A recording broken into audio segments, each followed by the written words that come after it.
अब अल्टीमेटली भारत पर कब्जा जमाने के चक्कर में है।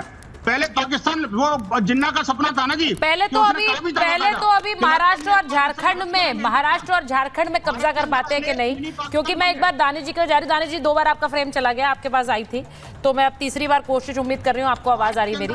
दानिश साहब आ रही हूँ, विनोद जी आ रही हूँ। दानिश साहब देखिए, all India Muslim personal law board ने कहा 269 सीट्स पर हम सपोर्ट कर रहे हैं एमवीए को। 269 का सीधा मतलब एमवीए में आप तो आते नहीं है एमआईएम, तो आपकी 16 सीटों पर आप चुनाव लड़ रहे हैं, तो इसका सीधा गणित ये हो गया कि आपको भी सपोर्ट कर रहे हैं शायद, क्योंकि मुस्लिम पर्सनल लॉ बोर्ड के तो हिस्सा ओवैसी साहब भी है।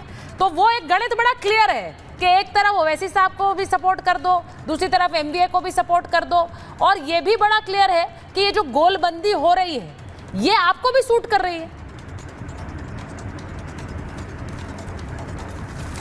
देखिए, मैं आपको एक बात कहूँ, बात गोलबंदी की और मोर्चाबंदी की नहीं है। हाँ। बात यह है कि देश के प्रधानमंत्री पद पर विराजमान नरेंद्र मोदी जब आके भाषण करते हैं तो उनको अपनी राजनीतिक पार्टी के लिए प्रचार प्रसार करने का अधिकार है, तो बैरिस्टर सदरुद्दीन ओवैसी साहब को और अकबरुद्दीन ओवैसी साहब को अपनी पार्टी के प्रचार प्रसार का अधिकार है। सही, बिल्कुल। रह गई बात यहाँ कि भाई सपोर्ट करने की या समर्थन करने की। हाँ। देखिए, मैं आपको एक बात बताऊं, देश की पार्लियामेंट की बात हो या महाराष्ट्र की राजनीति की बात हो, महाराष्ट्र में जब भी दलितों पे, मुसलमानों पे, आदिवासियों पे, किसी पे भी जुल्म और ज्यादती होती है तो सबसे पहली सदा जो बुलंद होती है वो ऑल इंडिया मजलिस इत्तेहादुल मुस्लिमीन की होती है।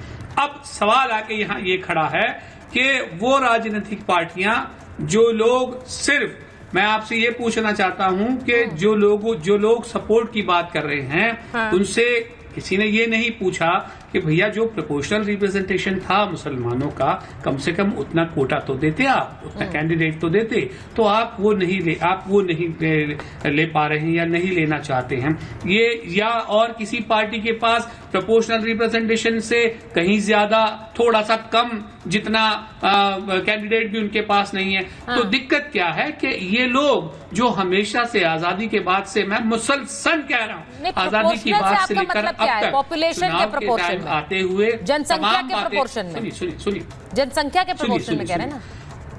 सुनिए अब सवाल मैं अपनी बात खत्म कर लूं उसके बाद अब सवाल आके यहाँ ये खड़ा है कि चुनाव से पहले तो ये तमाम सारी बातें करते हैं, अच्छी बातें करते हैं, लेकिन चुनाव के बाद कोई नजर नहीं आता। मैं ये कह रहा हूं कि चुनाव से पहले रामगिरी महाराज के खिलाफ इम्तियाज जलील साहब मैदान में निकले, किसी एक आदमी का सपोर्ट का या स्टेटमेंट टेका आया?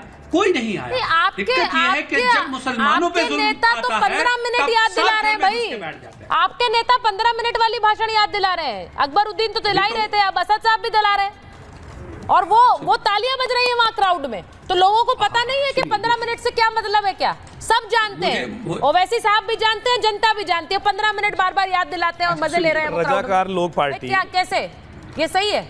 हाँ देखिए, अच्छा सुनिए, ये देखिए, ये दलालों की पार्टी को समझाइए, अंग्रेजों की पेंशन पे पलने वाले अभी तक। अरे भैया, रजाकारों की पार्टी तुम्हारी है, इस देश में कटाई करने वाले कौन है? इस देश में कटाई किसने करी? आप समझ में आ रहा है नहीं आ रहा? रजाकारों की पार्टी आप रहे हो और आज हिमायती बन के बैठे हो इस देश के अंदर। वाले अभी भी कटाई पेंशन तो नहीं आ रही ना, देश के अंदर कटाई रजाकार याद है कि नहीं है? आपकी पार्टी के नुमाइंदे जितने भी हैं उन्हीं के वंशज हैं इस देश में जो काटे थे। अंग्रेजों की पेंशन वेंशन पे तो नहीं पल रहे ना, छुपा के रखा हुआ था। इनकी तफ्तीश करवाइए, देश की हितैषी तफ्तीश करवाइए, अंग्रेजों की पेंशन निकल आएगी। हितैषी की बात करते हैं, रजाकारों की पार्टी है आपकी, रजाकार। नई शब्द याद तो मैं बता देता हूँ आपको। अच्छा ठीक, अरे सुचारिता ऐसे नहीं होगा, सुचारिता ऐसे नहीं। गलत बोल रहे हो तो क्या होगा? राधिका जी के पास जाऊंगी एक बार, सुनिए। नहीं दानिश जी, देखिए ये दोनों तरफ से बात होगी ना, अब आप कुछ बोलेंगे तो कुछ लोगों को चुभेगा और कुछ लोग बोलेंगे भाई हर चीज आपकी अच्छी तो नहीं लगेगी लोगों को, और वैसे ही बाकी लोगों की बात आपको अच्छी नहीं लगेगी। नहीं, तो मैंने नहीं बोला ना, मैंने तो उनसे कहा ही नहीं। सुनिए, मैंने उनसे कहा ही नहीं, मैंने तो भारतीय जनता पार्टी को बोल रहा हूँ। ये बीच में कूद के आ गए और बातें करने लगे, मैंने तो इनसे कहा ही नहीं है।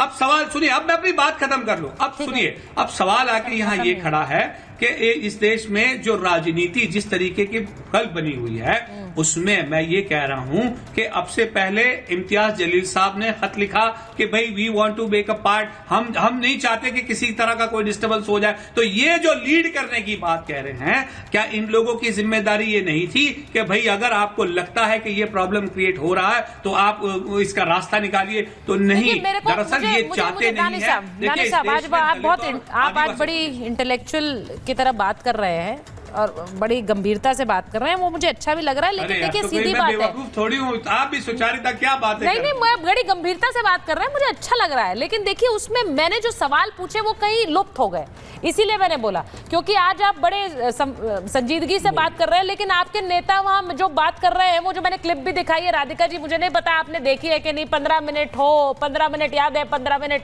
वो जरा क्लिप है, वो जरा आप सुन भी लेंगे ना अगर, तो आपको पता लग जाएगा कि हो क्या रहा है चुनाव प्रचार में। वो 15 मिनट की याद दिलाकर लोगों को क्या ये सब मुस्लिम नहीं राधिका जी आपको याद है वो भाषण जब आया था तब कितना हंगामा हुआ था? आज फिर वही हो रहा है जी। सब क्यों हो रहा है ये? हाँ। 2013 में पहली बार वो लाइन बोली गई थी कि 15 मिनट दे दीजिए। मैं इनको यहाँ पे बैठ के इनके प्रवक्ता को और उनकी पार्टी को आपके माध्यम से याद दिला दूं, ये राहुल गांधी सोनिया गांधी का भारत नहीं है, ये कांग्रेस की सरकार का भारत नहीं है। आज देश के प्रधानमंत्री श्री नरेंद्र मोदी जी हैं और यहाँ पे इस तरीके की भाषा ना सही जाएगी। और यहाँ पे कोई भी भारतीय, उस समय लोग डरते थे क्योंकि मैं आपके बीच में नहीं बोली थी, चुप रहिए। ये नफरत और डराने से आप ये मत सोचिएगा कि आप यहाँ मुझे डरा देंगे, आप चुप रहिएगा, मैं आपके बीच में नहीं बोली थी। आपके नेता ने खुलेआम पहले भी धमकाया और देखिए ये बोलने क्योंकि बीच में किसी की आवाज भी जाती है। फिर सुचेता अच्छा दानी जी, देखिए आपको पसंद नहीं आ रहा था जब आचार्य जी बोले, अब आप बोल रहे हैं राधिका जी के टाइम में, तो मुझे क्या करना चाहिए बताइए? फिर आप बुरा मान जाएंगे, बोलने दीजिए उन्हें। राधिका जी बोलिए। जो अकबरुद्दीन जैसे नेता, ओवैसी जैसे नेता, जिनकी जहरीली जबान है और वो सोचते हैं कि वो कानून और व्यवस्था और संविधान से ऊपर है, उनको लगातार ये देश की जनता जवाब देती आई है। चुप रहो, चुप रहो। 15 मिनट की धमकी देने वाले अब यहाँ पे ना बोले तो ज्यादा अच्छा है। ये फिर बोल रही हूँ, ये सोनिया गांधी के चलते हुई यूपीए सरकार वाला भारत नहीं है। आज देश के प्रधानमंत्री नरेंद्र मोदी जी है और गृह मंत्री अमित शाह जी है। यहाँ पे ना ये बर्दाश्त किया जाएगा, ना कोई भी हिंदुस्तानी इसको बर्दाश्त करेगा। आज का हिंदुस्तानी डरता नहीं है।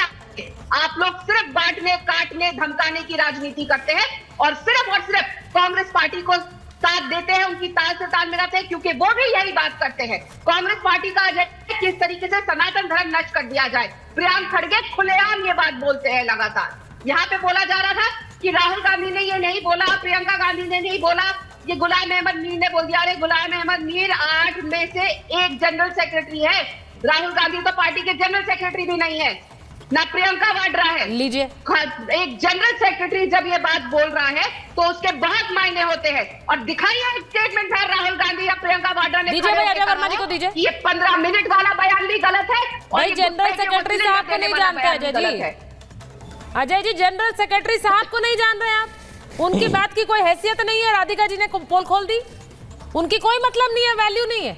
वो कह रहे हैं भाषण ये चंदा लो धंधा देने वाली पार्टी की प्रवक्ता जो अभी झूठ का एजेंडा चला रही थी, केवल झूठ बोलती हैं। और सुन लीजिए क्या कहा था इनकी एक एमपी ने महाराष्ट्र में, 15 सेकंड हमें दे दीजिए, 15 सेकंड हमें दे दीजिए, 15 सेकंड हमें दे दीजिए। सिवाय तुम्हारी बदतमीजी नहीं सही जाएगी। तमीज से बात करना भारतीय जनता पार्टी के लिए। पहले अब भाषा शैली देखिए, भाषा शैली देखिए कि ये गॉडसे की विचारधारा प्रज्वल रेवन्ना के ऊपर नहीं बोलती है, ये विनोद भूषण के ऊपर नहीं बोलती। जब इनके मुंह में दही जम जाती है, गुलाम मीर पे बोल लीजिए ना। 3000 आप तो गुलाम मीर पे बोल लीजिए, वीडियो हिंदुस्तान की महिलाओं से बलात्कार। आप गुलाम मीर पे क्यों नहीं बोल रहे? उन्होंने बोल दिया भाई वो जनरल सेक्रेटरी है, आप उन्हें इग्नोर कर रहे हैं। आप कह रहे हैं कोई भी बोलता रहेगा, हमको क्या मतलब है? मोदी के हाथ मजबूत हो जाएंगे। सुन लीजिए वो क्या कह रही है, वो कह रही है पावरफुल आदमी है, वो कांग्रेस पार्टी को अच्छी तरह जानती भी रही है। वो कह रही बहुत पावरफुल आदमी है, आप यहाँ डिसमिस करते जा रहे हैं। वो बयान के बारे में नहीं पता, बताइए। उन्हें वहां बुलाया ही गया इस बयान के लिए, उन्हें बुलाया गया जम्मू कश्मीर से झारखंड बुलाया गया कि यहाँ आकर ऐसे बयान दें। घुसपैठिए होंगे तब भी देंगे सिलेंडर। अब सोच लीजिए, बोलिए अजय जी। नहीं नहीं, ये सही है कि नहीं है पहले ये बताइए। देंगे, आप कह रहे हैं घुसपैठियों को दो। बेटियां छीनने की बात करते हैं। अरे सर, अब उस पे मत जाइए ना, आप डिफ्लेक्ट कर रहे हैं। मुझे बताइए, बात करते हैं क्या ये जायज है? तो घुसपैठियों को देना चाहिए की बात जायज है? मंच से अब हम ये कहेंगे क्या क्या क्या क्या क्या बेटियों की बात जायज है कि बेटियां छीन लेंगे, मुजरा कराएंगे? बताइए, जब प्रधानमंत्री ऐसी बात करते हैं तो देश के लोग तो नरेंद्र मोदी जी का अनुकरण करते हैं, उन्हीं से सीखते हैं। अगर नरेंद्र मोदी जी गलत है तो मीर साहब भी 100% गलत है। आप बोलिए नरेंद्र मोदी जी गलत है, मीर साहब भी गलत है, हम भी गलत है। वर्मा जी, आप बोलिए कि नरेंद्र मोदी कश्मीर में क्या हुआ? इतिहास गवाह है इस देश के अंदर कि जहां जहां आप लोगों ने राजनीति खेली, इस देश के अंदर, कश्मीर के अंदर किस प्रकार से नरेंद्र मोदी जी गलत है तो हर आदमी गलत है। स्थिति है पूरे विश्व में उसको ज्ञात है। देश के प्रधानमंत्री का अनुकरण करना अगर गलत है, आपको सामने जैसा बोएंगे वैसा कटेगा। प्रधानमंत्री जी ने जो बोला कि देश के प्रधानमंत्री का अनुकरण करना अगर गलत है, गलत कहा था तो ये गलती तो देश का हर नौजवान और हर आदमी हर पार्टी कर रही है।